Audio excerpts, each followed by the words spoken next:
They may have told you to go to the big city, chase the busy crowds, find the bright lights, but no, you chose your own path to stay right here. I'm your host, Claire Bouvier. Welcome to the Small Town Entrepreneur Podcast, where opportunity is just on the other side of the door. Okay, so I think the biggest thing is when we're running our business, we get really caught up on, the logistics, the products, the services. How do people understand what we're doing? But at the heart, going back centuries, the heart of everything is the storytelling piece. It's what the story is what ultimately makes a successful business. It is everything. And we hear it a lot, but then we're like, well, what does that look like? How do I improve my storytelling? What's the framework? What's the next steps for me?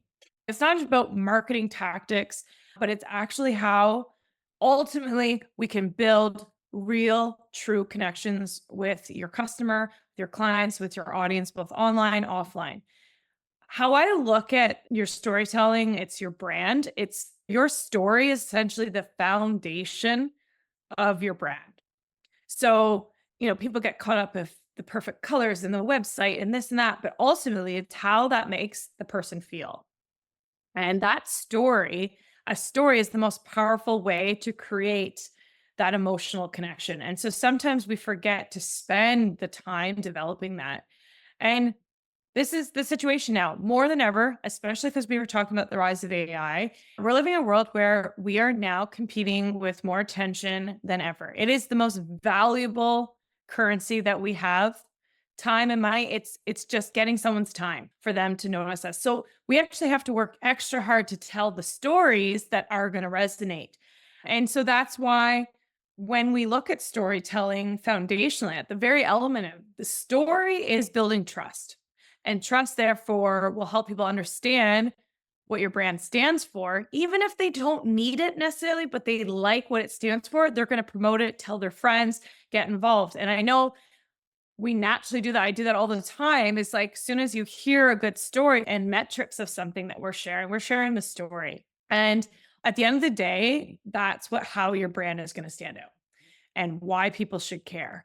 And so we need to figure out why people will buy what you're offering, and they need a story that's going to push them to buy that product. People buy into your brand, your story, because they're buying a belief, they're buying an emotion, and they're buying that brand, what it represents. So today we're going to look at that.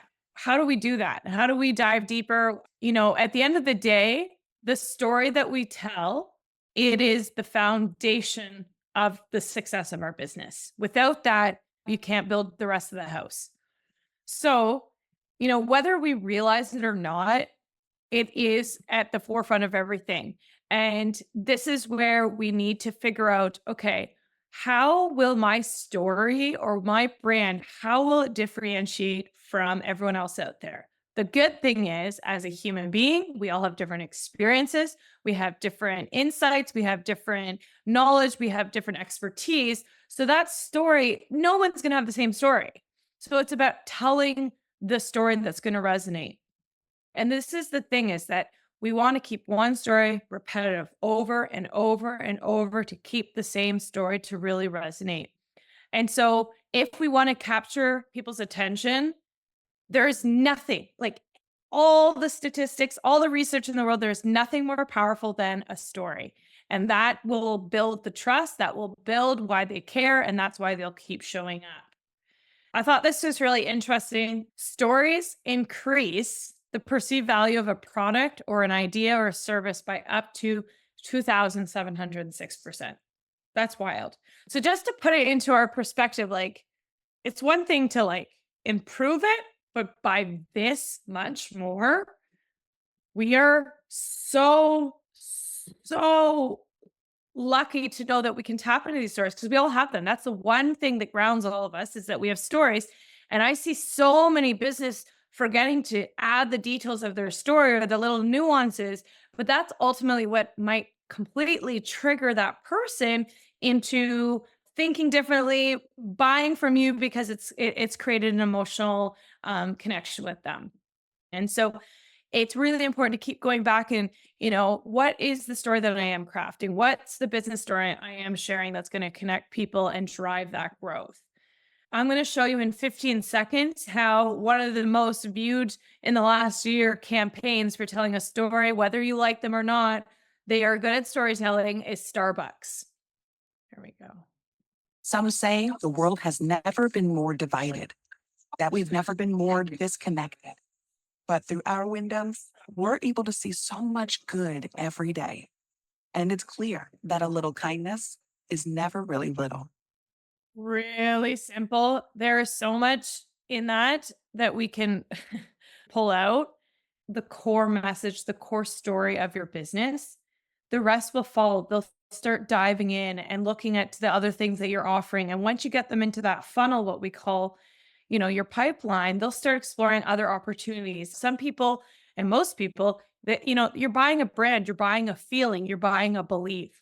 And so sometimes we get too caught up, and I do the same thing. I know me, that's been always a weakness. They like, well, you want to tell everyone what you can offer. But people are very overwhelmed. They just want to know the one thing that you're going to solve a problem for. And then over time, and if you look at really successful business owners, you can see that they've been in business for a long time. And there's one that's about making smart decisions, how to make better decisions when you're sitting down and building your business. And so when we look at our stories, when people hear your story over and over and it truly resonates, your story might not resonate for everyone. And we're going to look at that. Like the riches are in the niches we'll look at. But when people hear your story and it resonates, they trust you.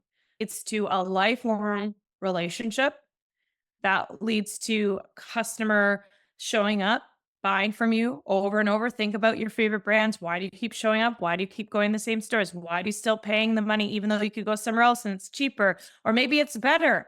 Why do you keep showing up for that product or that service? We live in a world where there's so much noise digitally, and we're always trying to get people to listen to. And so a great story is not just explaining what you do, what products you have, what you're offering, but it's always going back. The story is giving a reason for your audience to care about your brand. So right now, I want you to just take a few minutes, and I want you to take a second and write down a couple words, but what belief or value does your business represent? So if we look at Nike, it's about everyone being an athlete. And we look at Apple, it's innovation, creativity. We look at Starbucks, and it's about creating that third place as a home. What is it that your business or your aspiring business or what you hope to create? What is that belief or value?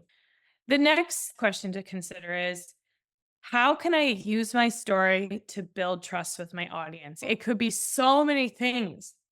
And so that's where we really have to start diving deep and understanding who is our ideal customer on the other side? Who is it that we see that's interested in what we're offering, that has shown up for our product or service? How can we understand them more carefully, where they're sitting, where they're living, where they're, interacting, how they speak? And we're going to look at that in a moment. But I want you to figure out, where are the ways I can use my story to build that audience? And then the last question is, at the end of the experience, they go through the whole experience from the first time they interact with my brand, me, my business, my offerings.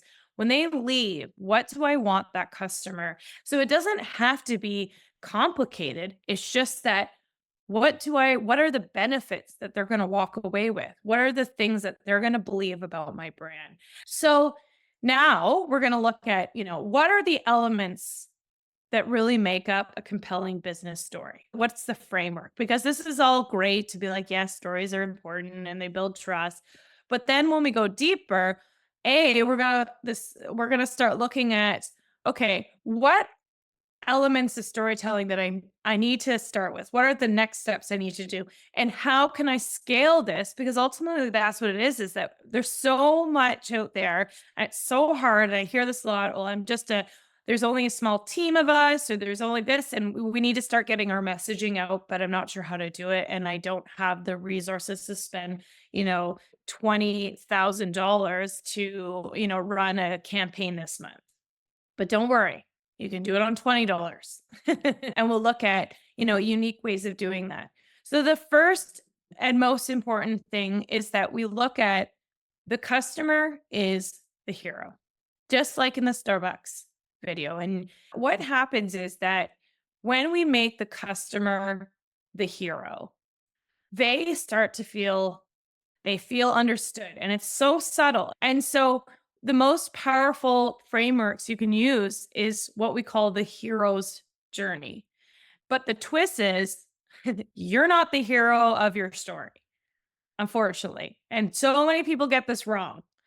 They try to tell their story. That might be part of your website. Here's the founder's story if you want to read a little bit more. But your customer is the hero of the story. And that is the most important thing to take away from today. So what is really required at this point now is focus on the customer's actions. So if we look at, here are all the things that has happened in this video subtly, which it's 15 seconds, but it focuses on, so the customer is the hero, it focuses on customer actions. It can see different people of different abilities, races coming in, feeling welcome. They're smiling, they're happy. It feels relaxed. It's highlighting the customer experience. They can seamlessly pull up to the window, or they can go and it's accessible for them to walk into the area, into the space. And these are all such subtle things, but they've been so intentionally designed without us realizing it, but putting the customer as the hero. The next framework is showing the transformation. Someone comes in, and in this 15 seconds, they leave happy. They sat down, they're smiling, they're having a conversation, and it's just coffee. They're not pushing your products. They're not saying, look, we got the pumpkin spice lattes out this year. Like, it's none of that. But you bought into the brand. And then because you bought into the brand, you get excited about what else is coming down the pipeline. There's a problem solution format, and it's happening subtly. What's the problem being solved?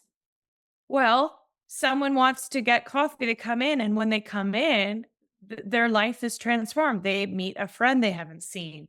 They're connecting over. And these are all things that we can create, but it's so subtle. So I think it's so important to go back and be like, is when I tell my story, is the customer being celebrated? Are they the hero?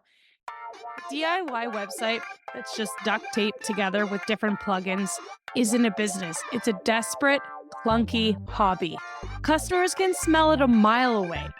Shopify costs money, but it makes you more. I used it for my product-based business, and the service was exceptional. It's the foundation for a real business. It's beautiful, easy to use, and designed to sell. And for just $1 for this month, you can try it out and see if it works for you. Click the show notes or go to clairebouvier.com/tools. And so who is your main character in the story? Who is the customer? So what do they look like? And you're going to have multiple. And there's some companies I work with, and they have 30, 40 of these different personas, customers. And we draw out different journeys for them. They all are walking a different journey. But it's really important to sit down and name them. And now the next phase is, well, you started a business because you're solving a problem, and go back to that North Star. What's driving you? And so you got to ask yourself, like, what is my business overcoming? And so when you think about your business and your brand, what is my customer? What is that person really struggling with? And what problem are they facing? And what's really holding them back? What is it? And put it into words, write it all out. If you don't write it out, it will be really hard to sit and tell a story. So remember, we call this, the cycle, the building that trust. It takes time.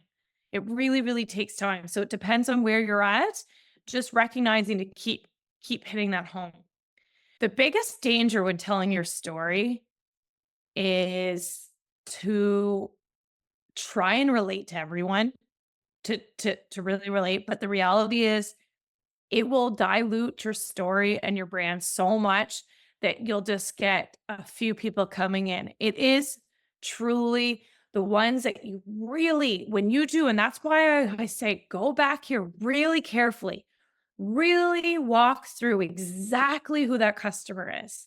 And you might write out who that customer is not, and that will help you get started, depending. Like, I know it's not this person, especially if you're in the luxury space or you know exactly it's an entry point of this. I'm serving this customer. It's looking like this. And so what's really important is that this is where authenticity is so much easier to showcase is when you're so deep into that persona, into the hero, into your customer. When you really understand the customer, you're going to be really relatable. You're going to speak their language. They're going to understand the nuances of, the imagery you use. They're going to like the medium of how you're chatting with them. You're on the right platform. All these things, all these very subtle things from colors to, and that's where the brand plays. And so if you don't understand the hero of the story being your customer, then it will be so hard to tell that story right. And so it's really crucial that you dive deep into what makes your customers care. What is it that's going to make them care? Because at the end of the day, the more that you focus on the individual customer, the more success you'll see. And it seems like, we close off all these white doors. We say, yeah, they're not on our radar. We're just going to focus on the purple door, whoever's in that purple door. And there might be 500 people in all these rooms, and we want to tell a story and open the door and tell the story to all of them. But you just want to tell a very specific story and have the highest conversion to those people because they're your people. And then eventually, when you become so big, you can start opening up other doors and you have a bigger team and you have other opportunities. And you can sell other things. I run a podcast called The Small Town Entrepreneur, and I interviewed a very intelligent gentleman. It was Nathan Young, and he was on the last couple of episodes, and he said, he's originally from Hong Kong, moved to Canada. And it was funny because he's like, why do you think fusion restaurants don't do well? He's like, because they're a fusion of so many things that no one knows what they are, and they're trying to appeal to everyone. He's like, but you go to a pizza shop or a Vietnamese restaurant, you know exactly what you're getting, and they can be the best. They're not trying to appeal to everyone. And I thought that was really interesting because I think by nature, we just feel, we want everyone to like us. We just like our natural tendencies is to not create dissonance. We don't want people to be like, oh, that's ugly, or, oh, I don't like that. It doesn't matter. There's people that just will not like it. And so we have to then focus all of our energy, all of our time, and all of our, cognitive work that we're doing in our business to that very specific customer. Because that is where, at the end of the day, the more you focus on them, the more success, meaning the happier you will be with the work you're doing, the more money your company will generate, the more growth. And so sometimes we have this belief that if we focus too small, then we're limiting opportunities and growth. But it's actually the opposite, more than ever, because there's so much opportunity. There's what are we over 8 billion people in this world? That's a lot of people. There's a lot of ways to make $1 million, but how do you want to make that $1 million? And how do you want to keep showing up for that? I'm Claire Bouvier on LinkedIn. You can follow me. And if you actually want to do this with your company, reach out.